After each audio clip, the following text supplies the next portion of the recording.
Assalamualaikum warahmatullahi wabarakatuh. Jadi kali ini saya akan menjelaskan kembali apa yang saya dapat di course My Skills untuk course desain grafik. Yang pertama ada Introduction Graphic Design, di mana desain grafis diartikan sebagai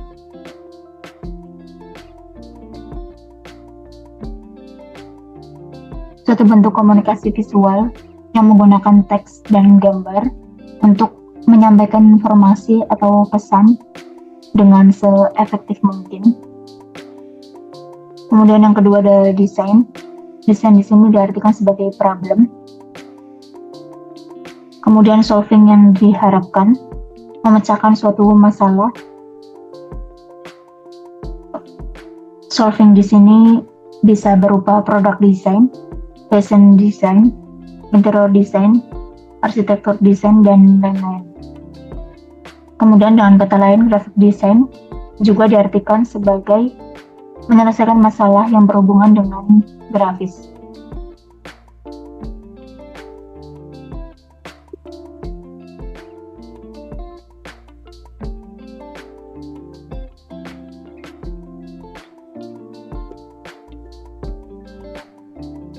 Kemudian selanjutnya ada term of design,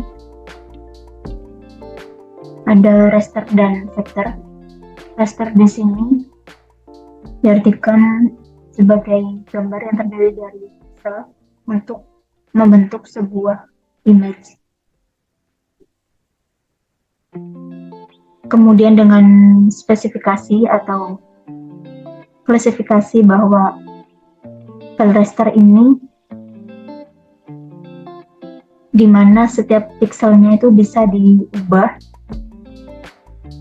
Kemudian file raster juga kualitasnya bisa menurun. Kemudian contoh format untuk file raster di sini ada JPEG, GIF, PNG, ICMO, dan lain-lain. Kemudian editor untuk mengedit file raster di sini ada Adobe Photoshop. Kemudian yang kedua ada vector, di mana merupakan sebuah gambar yang menggunakan fungsi matematika untuk membentuk sebuah image, di mana file vektor ini bisa diperbesar dan diperkecil dengan mudah. Kemudian kelebihannya juga apabila diperbesar maupun diperkecil itu kualitasnya tidak berubah. Contoh format untuk file vektor di sini ada SVG, YAPC, AI, CDR, dan lain-lain. Kemudian editor untuk mengedit file vektor di sini ada Adobe Illustrator, kemudian ada Corel Draw, dan lain-lain. Kemudian istilah yang digunakan ada rasterize, merupakan proses untuk mengubah file vektor menjadi file raster.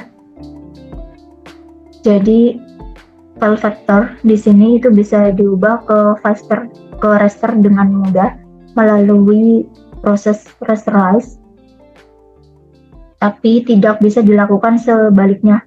File raster tidak bisa diubah menjadi vektor. Adapun kalau bisa itu hanya dilakukan melalui jiplak secara manual.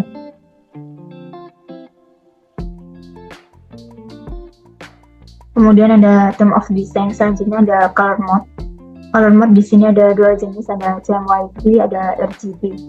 CMYK ini digunakan pada media cetak atau bisa disebut sebagai warna subtraktif berupa tinta.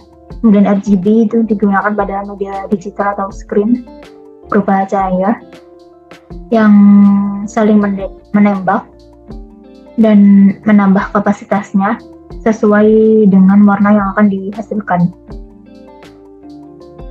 Jadi untuk media screen itu menggunakan color mode RGB, kemudian jika akan dicetak, color mode-nya harus diubah terlebih dahulu menjadi CMYK.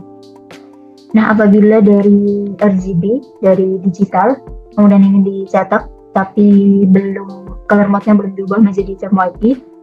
Jadi color mode-nya masih RGB, terus dicetak, itu biasanya hasil cetaknya tidak sama persis dengan tampilan yang ada di screen digitalnya. Pasti ada perbedaan, karena pas dicetak itu warnanya tidak pas. Untuk yang digital itu biasanya lebih terang, lebih cerah. Kemudian hasil cetak yang color mode-nya belum diubah, yang masih RGB tadi, itu biasanya lebih pudar dari yang ada di screen. Kemudian ada color standar. Color standar di sini ada dua jenis, ada hex color code dan Pantone color code. Hex color code digunakan sebagai warna standar dalam web design atau digital screen. Kalau ada Pantone color code itu digunakan sebagai standar warna cetak.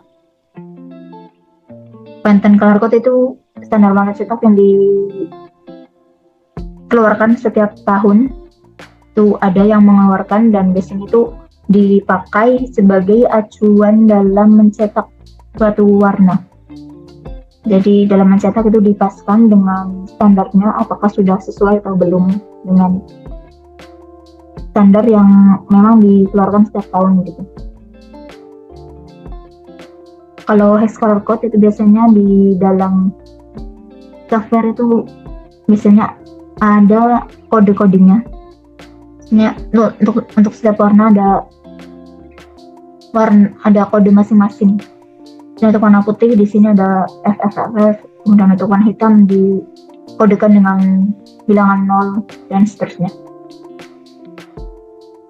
Kemudian tambahan juga untuk menjaga warna agar sesuai dengan visi dan misi dari brand tersebut. Biasanya itu tiap brand mempunyai hex color-nya masing-masing, agar setiap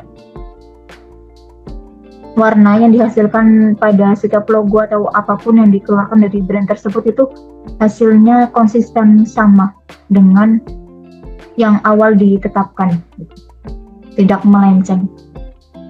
Kemudian selanjutnya ada basic design principle atau prinsip dasar dalam desain. Ada bermacam-macam prinsip dasar dalam mendesain. Di sini ada color tone, contrast, alignment, white space, hierarki, repetisi, unity, rule of third, dimension, aspect ratio. Yang pertama ada color tone. Di sini diartikan sebagai mendeskripsikan gelap terang suatu warna atau perbedaan warna. Jadi untuk setiap warna itu kan ada jenisnya masing-masing, dari gelap ke terang, ada tingkatannya masing-masing. Untuk warna merah di sini ada bermacam-macam, ada 5 atau sampai 10 macam warna merah dengan tingkat gelap terangnya masing-masing, dan lain-lain. Untuk warna yang lain juga seperti itu sama. Ada warna hijau, biru dengan tingkat gelap terangnya masing-masing. Kemudian selanjutnya ada kontras. Sini semakin jauh berbeda warna, maka semakin jelas penekanannya. Jadi didefinisikan juga sebagai ketajaman dari suatu warna. Kemudian ada alignment. Di sini diartikan sebagai menyamakan posisi objek di dalam komposisi desain. Alignment mungkin sudah familiar didengar oleh kebanyakan orang.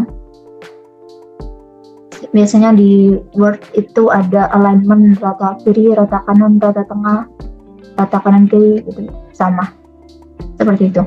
Kemudian ada balance, diartikan sebagai keseimbangan posisi, akan membuat visual semakin enak dilihat. Jadi dalam mendesain juga harus memperhatikan akan keseimbangan dari objek yang diletakkan dalam suatu bidang kerja.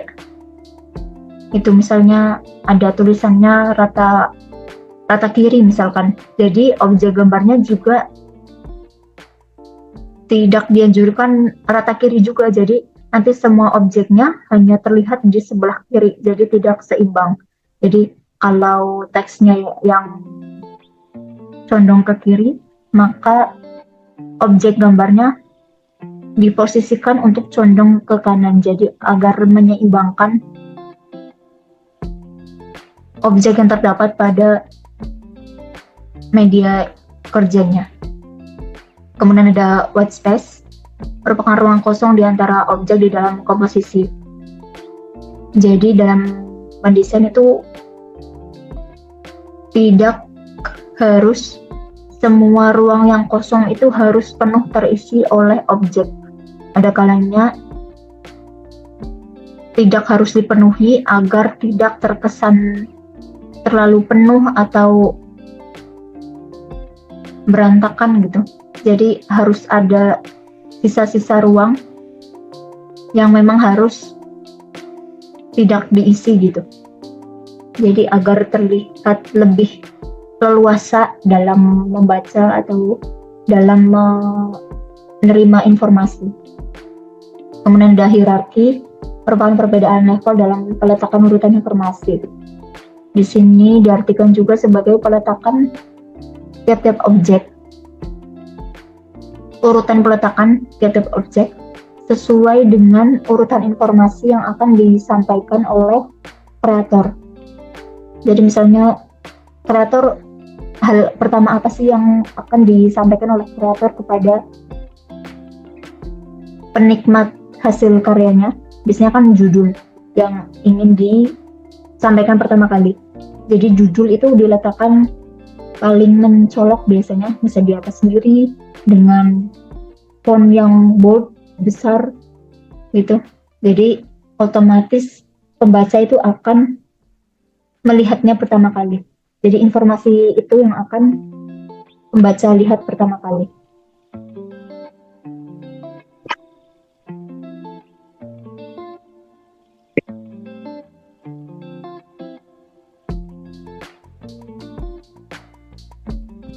Kemudian yang kedua ada repetition, merupakan pengulangan pola dalam komposisi, bisa pengulangan gambar di background seperti objek-objek. Di sini misalnya ada gambar burung yang diulang beberapa kali. Biasanya repetisi itu digunakan untuk motif-motif yang pattern. Kemudian selanjutnya ada unity, merupakan gabungan dari beberapa prinsip desain untuk menciptakan kesatuan komposisi yang harmonis. Jadi dalam mendesain itu tidak harus menggunakan semua prinsip desain yang ada ke 10-10-nya ini dipakai, bisa menggunakan beberapa. Kemudian beberapa prinsip desain ini digunakan, tapi penggunaannya ini menciptakan kesatuan komposisi yang harmonis gitu. Kemudian ada rule of third. Sini merupakan metode komposisi dengan membagi area image menjadi 3 baris dan 3 kolom.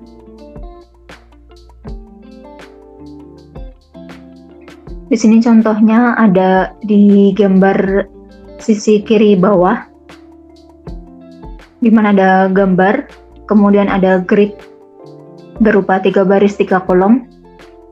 Kemudian di tiap titik potongnya ini, tiap titik potong grid vertikal dan horizontal, terdapat objek yang akan ditampilkan. Merupakan di sini itu ada tumpukan batu, kemudian ada juga gambar matahari. Kemudian ada dimension, merupakan panjang dan lebar dari sebuah image dalam satuan pixel. Biasanya digunakan untuk file-file raster. Contohnya 1920 pixel kali 1080 pixel. Artinya yang angka pertama itu untuk yang panjang, kemudian angka yang kedua untuk lebar. Jadi untuk panjang itu berupa 1920, berarti di panjangnya itu terdapat 1920 titik pixel, kemudian di lebarnya itu terdapat 1080 titik pixel. Kemudian semakin panjang satuan pixel di sini, maka gambar yang dihasilkan akan semakin tajam. Kemudian Yang terakhir ada aspect ratio, merupakan perbandingan panjang dan lebar dari sebuah image. Sini contohnya ada 16:9, 9:16, dan 4:3.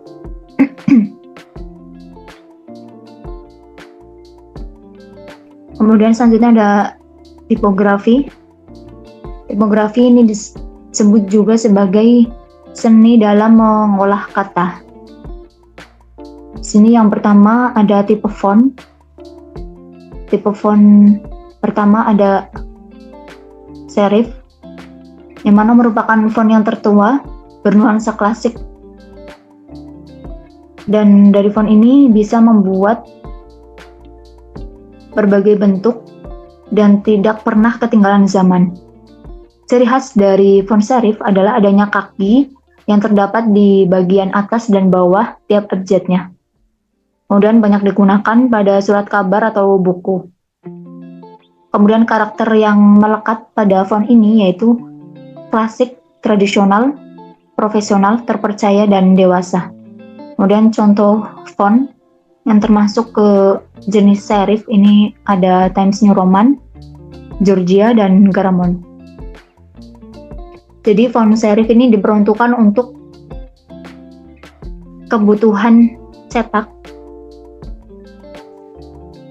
untuk file-file yang memang akan dicetak secara luas, kayak surat kabar, majalah, dan lain-lain. Itu makanya fontnya jenis serif. Kemudian yang kedua ada sans serif, yang mana merupakan pengembangan dari font serif. Namanya diambil dari bahasa Prancis, yaitu sans, yang berarti tanpa. Ciri khas font ini adalah tidak punya kaki di abjadnya, banyak digunakan di website dan produk digital. Karakter yang melekat itu ada modern, bersih, universal, keren, mudah, trendy, dan stabil. Kemudian contoh font yang termasuk ke jenis sans serif ini ada Roboto, Montserrat, dan Verdana. Jadi perbedaan yang mendasar dari kedua jenis font yang pertama dan kedua, serif dan sans serif, yaitu untuk serif digunakan untuk kebutuhan yang cetak, kemudian sans serif untuk kebutuhan yang digital. Kemudian ada slab serif, hampir sama dengan font serif yang memiliki kaki, namun ciri khasnya adalah font yang memiliki garis lebih tebal dan tegas. Biasanya font jenis ini tuh digunakan sebagai judul headline. Karakter yang melekat ada tegas, kontemporer, solid, dan ekstra. Kemudian contoh font yang masuk ke jenis slab serif ini ada Silas Slab, Brie Serif, dan Ultra. Kemudian selanjutnya ada tipe font display, di mana tipe font ini memiliki katalog font yang terbanyak dan sangat beragam klasifikasinya karena stylenya benar-benar bebas dan tidak terikat oleh aturan. Dan font ini biasanya digunakan pada signen, poster, judul, dan lainnya yang membutuhkan penekanan pada suatu kata. Karakternya kreatif, unik, fun, lucu, horor, futuristik. Kemudian tidak cocok untuk teks yang panjang. Dan contoh font yang masuk ke tipe font ini adalah Lucky Sky, Wenger, dan Caveat. Karena jenis font ini tuh yang paling bebas, paling unik penulisannya, jadi tidak cocok untuk teks yang panjang, karena kalau digunakan untuk teks yang panjang tuh bisa melelahkan bagi yang pembaca karena penulisannya yang sangat, fontnya yang sangat bebas gitu kan, biasanya justru lebih susah untuk dibaca oleh pembaca jika digunakan untuk menulis teks yang panjang. Jadi hanya digunakan untuk teks-teks yang singkat yang ingin di-highlight oleh suatu brand gitu misalnya. Kemudian ada istilah yang digunakan dalam tipografi, ada leading, di mana leading merupakan jarak antar baris dalam suatu paragraf.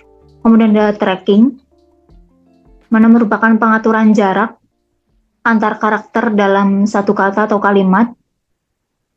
Kemudian ada kerning, jarak antara sepasang karakter yang berdampingan.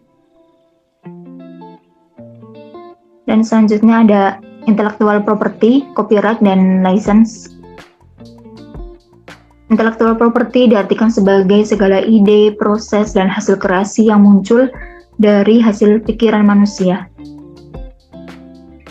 Macam-macam intellectual property di sini. Yang pertama ada copyright atau hak cipta, dipergunakan untuk melindungi produk yang telah dibuat dari penjiplakan, otomatis akan melekat pada sebuah karya seberupa musik, lirik lagu, foto, lukisan, karya desain, software, dan lain-lain, berlaku seumur hidup hingga 70 tahun setelah kreatornya meninggal. Kemudian ada merek dagang atau trademarks, berupa nama atau simbol yang diasosiasikan dengan produk atau jasa tertentu, melingkupi nama brand, logo, slogan, dan lain-lain. Kemudian yang ketiga ada hak paten, dapat berupa penemuan proses atau hasil produksi dan pengembangan. Kemudian yang keempat ada rahasia dagang, berupa informasi yang memiliki nilai ekonomi karena digunakan dalam kegiatan usaha dan dijaga ketetatannya. Contoh, resep makanan atau minuman yang terkenal, teknologi yang digunakan dalam memproduksi sebuah produk, kemudian ada juga metode penjualan. Kemudian intellectual property bisa digunakan selama tidak mengubah inti dari karya tersebut. Gimana cara menggunakan atau memakai suatu karya yang memiliki hak cipta, yaitu dengan cara fair use. Fair use di sini ada 4 kriteria, yaitu amount atau portion, di mana diperbolehkan seseorang untuk menggunakan sebuah karya yang memiliki hak cipta jika hanya menggunakan sebagian kecil dari karya orang lain. Kemudian ada nature, mana menggunakan karya non-fiksi atau yang berdasarkan fakta. Kemudian ada effect, yaitu tidak mempengaruhi nilai dari karya asli, baik secara komersil maupun non-komersil. Biasanya efeknya misal hanya diperuntukkan untuk kebutuhan pribadi dan tidak memonetisasi gitu, biasanya diperbolehkan. Kemudian untuk purpose, menambahkan fungsi baru dari karya orisinalnya. Purpose ini juga diartikan sebagai memodifikasi suatu karya agar tidak sama persis sehingga tidak menyalahi aturan duplikasi gitu. Dan selanjutnya ada derivative works, ini merupakan karya adaptasi. Misalnya ada suatu karya berupa sebuah novel, kemudian novel ini diadaptasi menjadi sebuah game, kemudian novel tersebut juga diadaptasi menjadi sebuah film.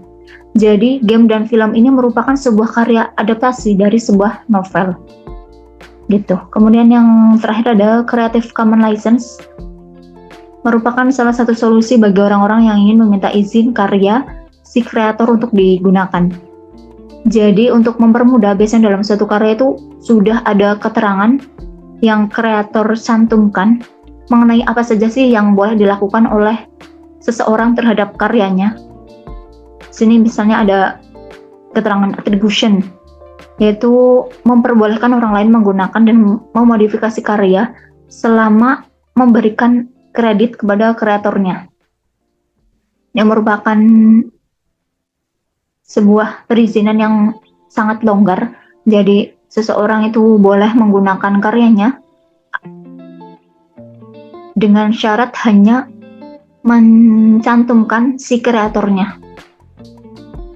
Kemudian ada attribution, share alike, sama seperti attribution, namun harus mempertahankan aturan lisensi yang sama. Kemudian attribution no derive, diperbolehkan menggunakan karya namun tidak boleh diubah atau dimodif, dan juga memberikan kredit kepada kreatornya. Bersama dengan attribution, namun bedanya tidak boleh diubah dan dimodif. Kemudian selanjutnya ada peluang karir desain grafis. Yang pertama ada desain agency. Sebagai anak agensi, jenjang karirnya jelas dan juga menawarkan banyak pilihan karir. Memiliki suasana kerja kreatif yang kental dan out of the box, tes kerja yang sangat cepat mendukung untuk growth dan upgrade skills. Kemudian ada startup, ide dan proses kreatif sangat dihargai, namun karena bisnis yang relatif baru dan belum stabil, sehingga kadang jenjang karir tuh belum ada, menawarkan tantangan tes kerja yang cepat juga, dan menuntut kemampuan adaptasi yang baik. Kemudian selanjutnya ada in-house, dibutuhkan kebutuhan yang multitalenta, karena biasanya orang yang bekerja di in-house itu menjadi single factor sebagai anak kreatif yang bukan di industri kreatif sebagai desainer, bekerja sama dengan rekan dari berbagai bisnis, berbagai disiplin memungkinkan kita untuk belajar hal baru dari luar lingkup desain.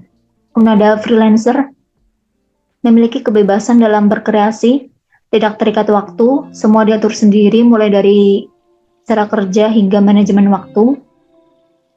Freelance sendiri ada beberapa alternatif seperti kontributor di Shutterstock, Freepik, Creative Market, Canva, atau yang mencari klien melalui Fiverr dan 99 Design. Sangat besar peluang mendapatkan klien dari luar negeri dan berpenghasilan yang besar. Kemudian untuk mengasah kreativitas, di sini yang dapat dilakukan yaitu mempertajam kreativitas dengan melatih kebiasaan baru, belajar hal baru, stay hungry, stay foolish, selalu mencatat ide, biasakan untuk tidak mematahkan ide sendiri sebelum disampaikan ke orang lain. Kemudian kurasi mood board sebagai bank ide dan inspirasi yang bisa kita aplikasikan ke dalam desain kita. Kemudian ada graphic design resource. Jadi dalam mendesain tuh kita tidak harus mendesain semuanya itu dari nol. Bisa menggunakan bagian-bagian dari apa yang kita desain itu diambil dari stok desain yang ada. Nah, di sini untuk mencari stok desain ada berbagai sumber yang bisa digunakan. Yang pertama untuk mencari stok image itu bisa menggunakan pixels.com, bisa menggunakan unsplash.com, pixabay.com, shutterstock.com.